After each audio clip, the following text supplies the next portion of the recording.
Ғырвыны жол кайылла едірне районенже пушкыртыра терлеген артель ұжылны. Ол таврары ялзенже пулдарула алыс тізіне піржері бұқны. Пиндеті ғыржыртығын біреміш шулда ішлемі бірақны бүлінде шинзе мұнда тұрышны ветеранзіне манма жытыды жақ тел болузе ертереші.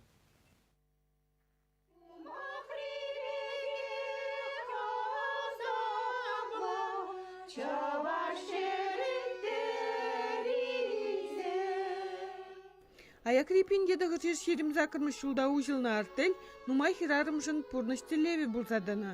Ялдақ іші вырыны бұлны самай бұлышны. Ыстазем кебедумдер, салфетка, сидель щити, тадағыты ябаласыне черлене. Взем хадырлене илеме чигіле шенжи шерживзене азатны. Укшине чере ережісен еврлыхне гура дюлене. Сагрунбилік шулды Раиса Романова артельде ішлене вғытсене кушулбе аза илет. Унжухне выржадисине ытлада евр гильне. Ялдақ вренні. Бара шағында тірі ұйылжасын, шағында гизе ішлезе. Кунда да ішлені, колкосыра да ішлені, поршыреде әлігірні, порнеде ішлені. Бұжи тоды чатны шаплывек ішлені. Раиса Комиссарова вара артеле пингедігір жер алды хырмышылда явышны. Бір беке балазем нумай сталатымы раза илетівал. Пиндедігір жер шитмелекімі шылда терлеген артель піремш худ хубынны. Ыстазем альгеже пахадері фабрикана гайза бұхны. Візіне ежінны. Ебір мұнда нумайшын бұл зағарымыр. Вара берін онды шинзам рабочий, это начальник сам, давай-ка серметра точку үшса вары бір деріш.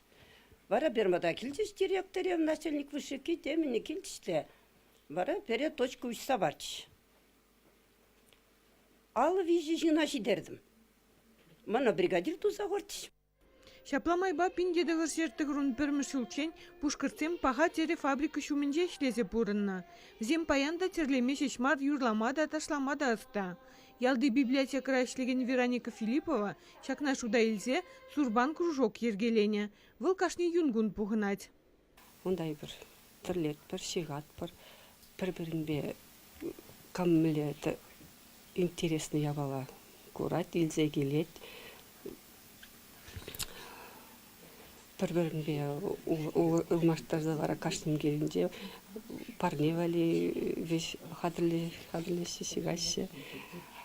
Ытлара кірчок башық майорада семеншінде зесін ол хаварт болады. Тірлеме нумай тірлесілар маға. Библиотекара артель юбилейне халаласа курав ергелене. Унда хадир продукция, тере эскизизене, еш хадирезене курма булать. Чевашин Гларом Вали, Надежда Александрова, Никита Углев.